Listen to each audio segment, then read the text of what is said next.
Government வேலைக்காக பலர் மெனக்கெட்டு உழைக்கின்றனர்.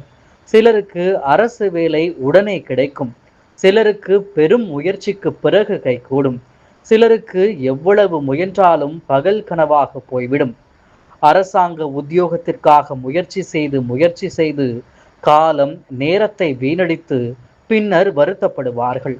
நிறைய பேர் கவர்மெண்ட் வேலைக்காக தூக்கத்தை தொலைத்து அலைந்து திரிவார்கள்.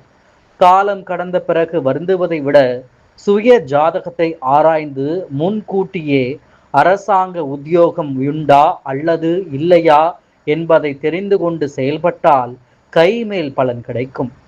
யாருக்கு கிடைக்கும் அரசாங்க உத்தியோகம்? அரசாங்க உத்தியோகம் என்றாலே அதற்கு காரக கிரகம் சூரியன் தான். சூரியன் பலமாகவும் சிம்மம் ராசி சுபத்துவமாகவும் இருந்தாலே அரசாங்க உத்தியோகம் கிடைத்துவிடும்.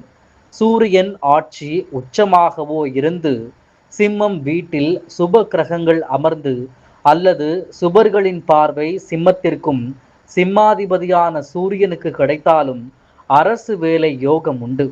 சூரியனுக்கு அடுத்தபடியாக செவ்வாய் குருவும் அரசு வேலை கிடைப்பதற்கு முக்கிய பங்காற்றுகிறது.